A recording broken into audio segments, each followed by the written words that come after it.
Movie के starting में मारिया नाम की प्रिंसेस को दिखाया जाता है जो कि अपने फादर के फ्यूनरल में होती है। इसके बाद में उसकी केयरटेकर उसे एक वकील के पास लेके जाती है। वकील मारिया को वसीयत के तौर पर एक बुक देता है। मारिया के फादर पर बहुत ज्यादा कर्ज होता है, वो मारिया के लिए सिर्फ एक बुक छोड़ कर गए होते हैं। मारिया घर जाकर उस बुक को पढ़ती है जिसमें लिखा होता है कि बहुत साल पहले एक बहुत ही सुंदर प्रिंसेस थी जिसका फेस स्टार की तरह शाइन करता था और उसका दिल मून की तरह साफ था। मून ने उसे कुछ मोती दिए थे जिसके कारण सभी लोग उसे मून प्रिंसेस कहते थे। कुछ दिनों के बाद में मून प्रिंसेस की शादी मैरी वेदर फैमिली के प्रिंस सरवोल्फ से होती है। इस मौके पर मून प्रिंसेस के फादर मून प्रिंस को काला शेर गिफ्ट में देते हैं और मून प्रिंसेस के होने वाले हस्बैंड उसे यूनिकॉर्न गिफ्ट में देते हैं। इस मौके पर मून प्रिंसेस काफी ज्यादा हैप्पी होती है। वो सभी को बताती है कि उसके पास ऐसे मोती हैं जिनसे कोई भी विश मांगो तो वो पूरी कर देते हैं।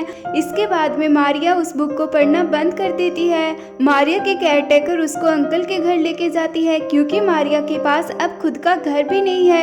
अंकल के घर पहुंचने वाली होती है तभी दो लोग उस पर अटैक कर देते हैं। उन दो लोगों से बचती हुई मारिया अंकल के घर पहुंच जाती है। अंकल के पास काले रंग का बड़ा डॉग होता है जिसको देखकर मारिया और उसके केयरटेकर डर जाते हैं, जिसका नाम रॉल्फ होता है। तभी उसका अंकल बताता है कि ये मेरी वेदर फैमिली के सदस्यों पर हमला नहीं करता, यानी कि मारिया भी मेरी वेदर फैमिली से है। उसके अंकल नेचर में थोड़े खड़ूस होते हैं। वो केयरटेकर और मारिया को अपना अपना रूम दिखाते हैं। मारिया के रूम की छत पर बहुत सारे तारे होते हैं जिनको देखकर मारिया हैप्पी हो जाती है। नेक्स्ट मॉर्निंग मारिया को अपने रूम में एक ड्रेस मिलती है जिस पर एल लिखा होता है। इसके बाद में मारिया ब्रेकफास्ट करने के लिए नीचे जाती है और साथ में अपनी बुक को भी ले जाती है। रास्ते में उसके अंकल उससे वो बुक ले लेते हैं जिससे मारिया अपने अंकल से नाराज हो जाती है। ब्रेकफास्ट के बाद में मारिया का अंकल मारिया और उसके केयरटेकर को कुछ और रूम दिखाता है, साथ ही उनको जंगल की तरफ जाने से मना करता है। इसी दौरान मारिया अपने अंकल से पूछती है कि कल दो लोगों ने हम पर हमला किया था, वो दो लोग कौन थे। उसके अंकल बोलते हैं कि वो डिनॉर फैमिली के लोग थे। इसके बाद में नाइट में दिखाया जाता है कि मारिया अपने रूम में छत के तारे टूटते हुए देखती है। नेक्स्ट मॉर्निंग मारिया पियानो की आवाज सुनाई देती है। जब वो पियानो के पास जाती है तो पियानो अपने आप बज रहा होता है। मारिया उस पियानो को बजाने लगती है तभी उसके अंकल आ जाते हैं और उसे घुड़सवारी के लिए बोलते हैं। मारिया अपने अंकल को बोलती है कि वो घुड़सवारी में ज्यादा अच्छी नहीं है। उसके अंकल बोलते हैं कि मेरी वेदर फैमिली के लोग घुड़सवारी अच्छे से करना जानते हैं। इसके बाद में मारिया अपने अंकल के साथ घुड़सवारी करती है। कुछ देर घुड़सवारी करने के बाद में अंकल घर जाने लगते हैं। तभी मारिया अपने अंकल से कहती है कि उसे अकेले में थोड़ी देर और घुड़सवारी करनी है। तभी उसका अंकल उसे कहता है कि वो घुड़सवारी कर सकती है बट एक शर्त है कि वो जंगल की तरफ नहीं जाएगी।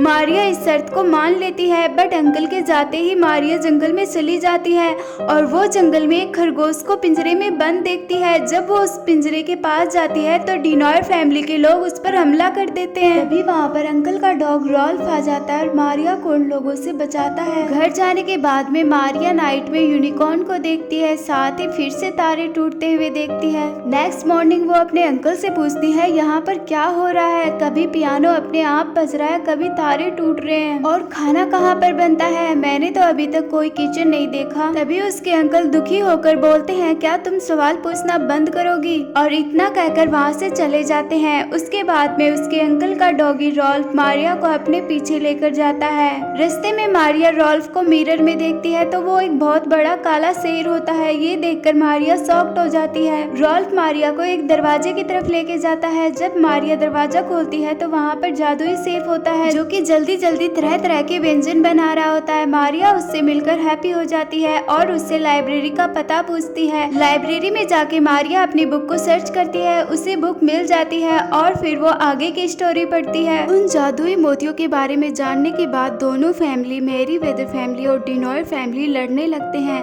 मून प्रिंसेस उन्हें रोकने की पूरी कोशिश करती है बट वो दोनों फैमिली नहीं रुकती है। इसके बाद में मून प्रिंसेस उन दोनों फैमिली को शराप देती है कि 5000वें चांद की रात को ये घाटी अंधेरे में समा जाएगी। इस शराप से एक पवित्र हत्या की मून प्रिंसेस ही आप लोगों को बचा सकती है। कहानी पढ़ने के बाद में मारिया जादुई सेब के पास आती है और पूछती है क्या ये घर शरापित है।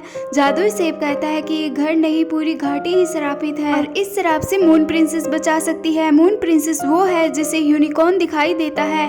इसके बाद में मारिया कहती है क्या वो मून प्रिंसेस। जादुई सेब कहता है कि अगर तुमने उन मोतियों को समुद्र में डाल दिया तो उस शराब से तुम इस घाटी को बचा सकती हो। नाइट में मारिया देखती है कि 5000वें चांद की रात आने वाली है। उस नाइट मारिया को नींद नहीं आती है और वो सुबह होते ही वहाँ से भाग जाती है। रास्ते में मारिया गलती से एक गुफा के अंदर चली जाती है। उस गुफा के अंदर लवडे नाम की एक महिला मिलती है जो उसे बताती है कि वो भी मून प्रिंसेस थी, बट वो इस शराब को तोड़ने में नाकाम रही। लवडे मारिया को बताती है कि वो मोतियों का बॉक्स डिनॉयर फैमिली के पास है और उसकी चाबी भी मेरीवेदर फैमिली के पास है। मारिया को याद आता है कि वो जिस बुक को पढ़ रही थी उसमें एक चाबी थी। मारिया उस चाबी को लेकर डिनॉयर फैमिली के किले में चली जाती है। उस सैनिक मारिया को पकड़ लेते हैं और डिनॉयर फैमिली के सरदार के सामने उसे पेश करते हैं। मारिया डिनॉयर फैमिली के सरदार को चाबी दिखाती है। तभी डिनॉयर फैमिली के सरदार वो बॉक्स दिखाता है जो उसने पहले से ही ओपन कर लिया होता है। वो अंदर से खाली होता है। डिनॉयर फैमिली का सरदार कहता है कि मेरीवेदर फैमिली ने इसके मोती चुरा लिए हैं। इसके बाद में वो सरदार अपने बेटे रॉबिन को आदेश देता है कि इस लड़की को जेल में बंद कर दो। इसके बाद में मारिया को जेल के अंदर बंद कर दिया जाता है, लेकिन मारिया सैनिकों को चकमा देकर वहाँ से भाग निकलती है। कुछ सैनिक उसका पीछा करते हैं तो वो जंगल में चली जाती है जहाँ पर उसे रोल्फ मिल जाता है। रोल्फ उसे सही सलामत घर पर लेके आ जाता है। नाइट में मारिया देखती है कि उसके रूम के छत के स्टार धीरे धीरे कम हो रहे हैं। नेक्स्ट मॉर्निंग लवडे उसके पास आती है और उसे एक गाउन देती है। उस गाउन में मारिया बहुत ज्यादा सुंदर लग रही होती है। इसके बाद में लवडे मारिया को बताती है कि उसकी एंगेजमेंट तुम्हारे अंकल के साथ हुई थी, बट तुम्हारे अंकल को जब पता चलता है कि वो डिनॉयर फैमिली से है तो तुम्हारे अंकल ने उस एंगेजमेंट को तोड़ दिया था। साथ ही लवडे मारिया को मून प्रिंसेस की पेंटिंग दिखाती है। पेंटिंग को देखकर पता चलता है कि वो मोती एक पेड़ की जड़ों के अंदर हैं। साथ ही लवडे मारिया को बताती है कि इस पेड़ को ढूंढने में तुम्हारी मदद सरदार का बेटा रॉबिन कर सकता है, क्योंकि उसे जंगल के कोने कोने के बारे में पता है। नेक्स्ट मॉर्निंग मारिया अपने अंकल और लवडे को एक दूसरे के नाम का लेटर देकर जंगल में अकेले चली जाती है। मारिया को जंगल में रॉबिन मिलता है। वो उसे अपनी ट्रिक में फंसा लेती है और वो उससे वादा लेती है कि वो उसकी मदद करेगा। रॉबिन उसकी मदद करने को तैयार हो जाता है। इसके बाद में मारिया और रॉबिन दोनों मिलकर जंगल में उस पेड़ को ढूंढते हैं। डिनॉयर फैमिली का सरदार रॉबिन का पिता भी वहाँ पर आ जाता है और रॉबिन को पकड़ लेता है। इसी दौरान मारिया का डॉगी रॉल्फ भी गड्ढे में गिर जाता है। मारिया अकेली रह जाती है। तभी मारिया को एक यूनिकॉर्न दिखाई देता है जो एक पेड़ की तरफ जा रहा होता है। मारिया उसका पीछा करती है। दूसरी तरफ लवडे और मारिया के अंकल को पता चल जाता है कि ये लेटर मारिया ने लिखे हैं उन दोनों को मिलाने के लिए और वो जंगल में अकेली गई है। उसी समय वो लोग मारिया को ढूंढने के लिए जंगल में जाते हैं। मारिया पेड़ के पास पहुंच जाती है। साथ ही पीछे रॉबिन का पिता भी वहाँ पहुंच जाता है और मारिया को पकड़ लेता है।